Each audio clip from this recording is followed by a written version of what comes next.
In this video, I'm trying to explain you briefly what's going on in the U.S. immigration, what are the options and categories, but in a general, like a surface information you can get.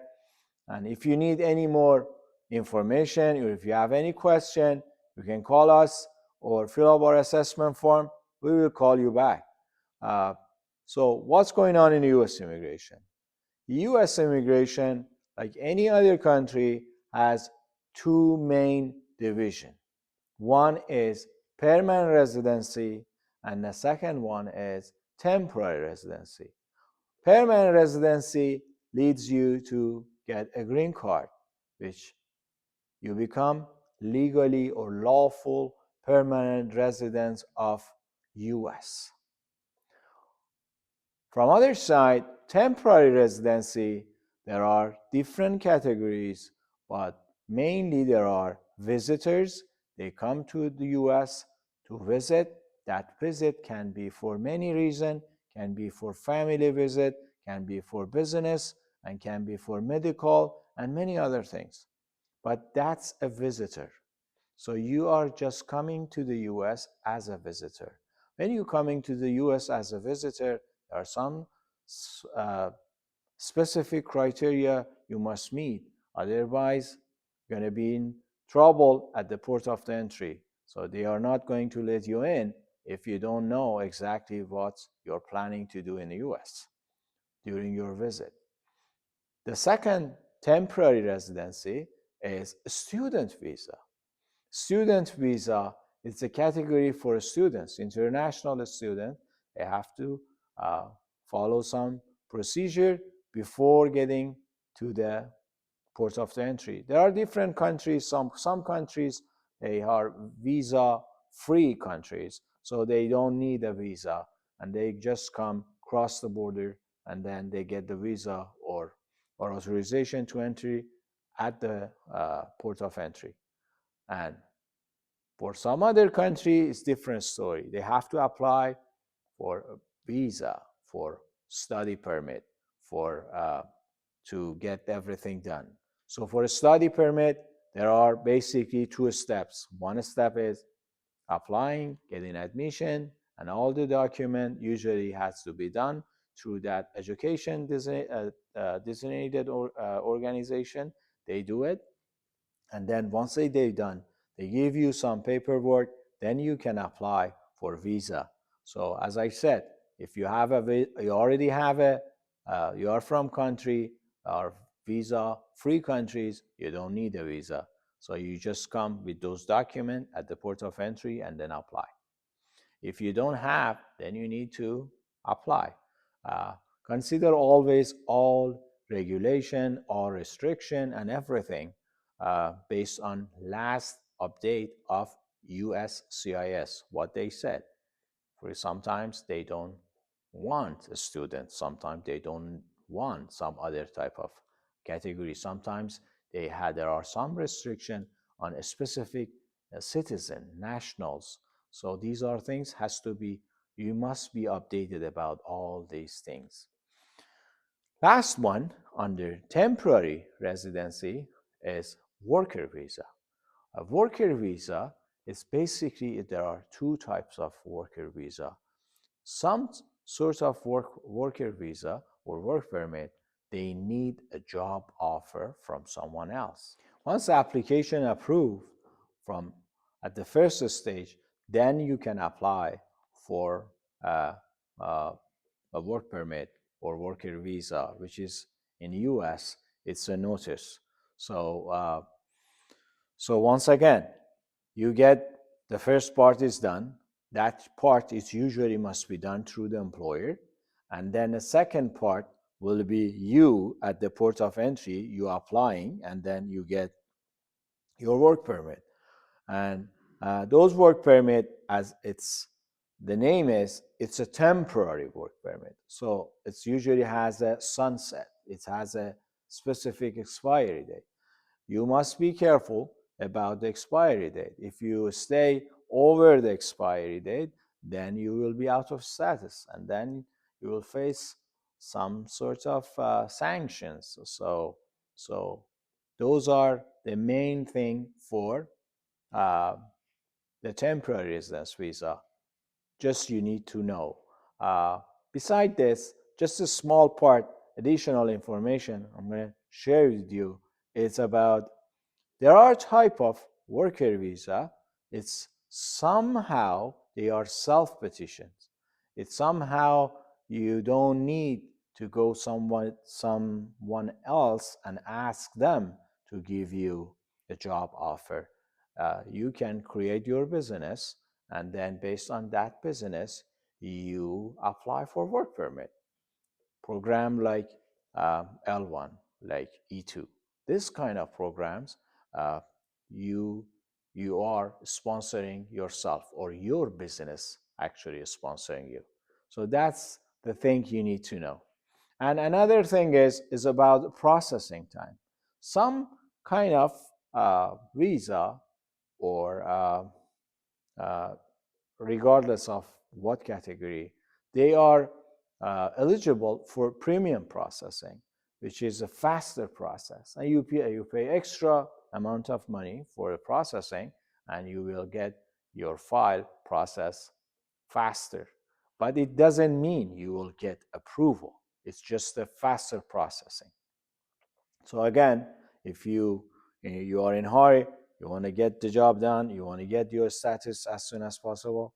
So if you have everything ready, so you can use this premium processing, which is unique, something you have in the US under US CIS. From other side, as I explained, there are green cards. Green cards are based on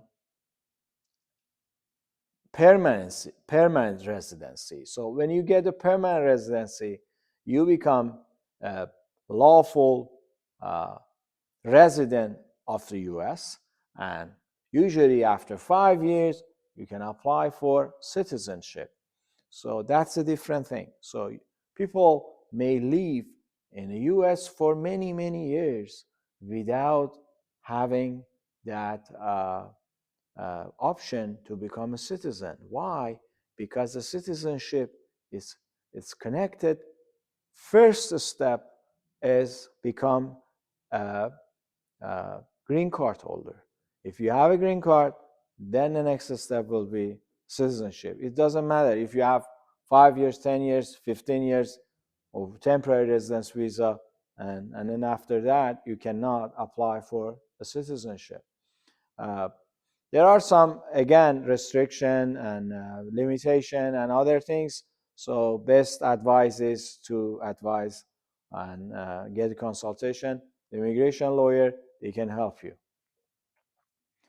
These green cards are based on what? Mainly those category under EB1 to EB5 are all of them are employment based. Sometimes people say EB5 is investment based, or it's not employment based. It's not correct. It's employment based because by your investment, you're creating jobs for US citizen and permanent resident. So EB1 to EB5 showing a priorities. So usually EB1 is the first priorities, and then EB2 and EB3 and EB4 and EB5.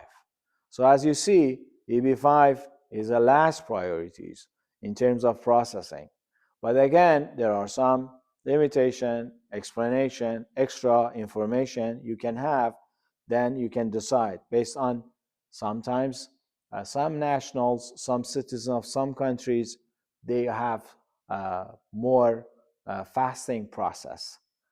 Uh, it's again, it's complicated. So the file, you need to study everything, you need to learn everything, you need to know everything, case by case. It's not just a plain recipe for everyone. Beside this, there are green cards based on family sponsorship. For example, family sponsorship in the US, there are different kind of family sponsorship from a spouse or wife, husband. and again, children and parents and even family members. Uh, Again, in the US, for each of these are different again in terms of processing.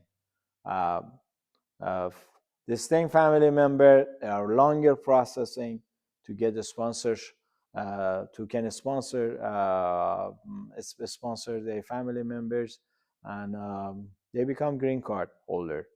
Uh, Again, both category under employment base or under family sponsorship, there are two steps.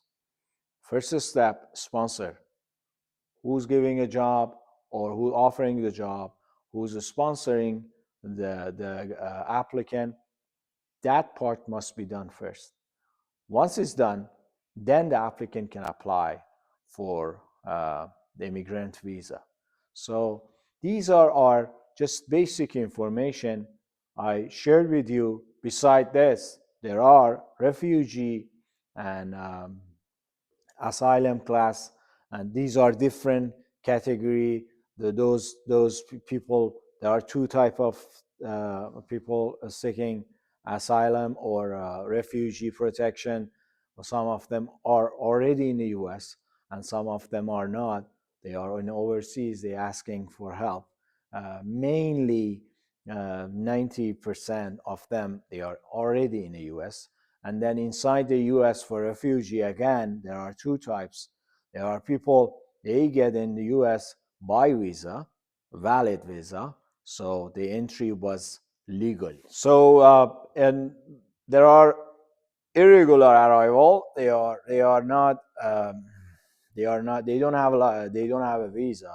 They are not the entry is it's not legal, so they enter US without a proper document. So those are one categories which are usually detained by the USCIS, and then there is a process for them, and then it's very fast processing because they want to understand and they wanted to determine this person can stay in the US or not. And the second category are people coming to the US with a valid visa, but they don't want to return their home country for reason like persecution or other things. So these are two different things. So again, even inland application, inland claim, or inside US claim for refugee can be done at the port of entry at the airport or at the border, or you can apply through the process inside the offices each inside the US. And one more thing is you need to know about the US immigration is because it's a federally uh, area and federally regulated.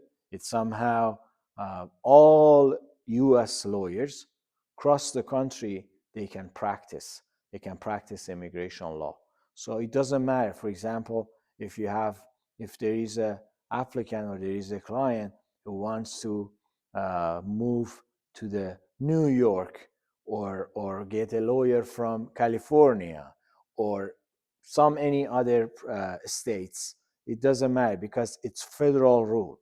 In us immigration is a federal law, and because it's a federal law, uh, any lawyer from any state can practice, and it doesn't matter your the destination of the applicant where you're going to go, so you will be fine. So just one of the thing, consider this: sometimes you have after landing, after moving, after you getting your status as a temporary status or permanent status, there are some other things that has to be done, and those things has to be done.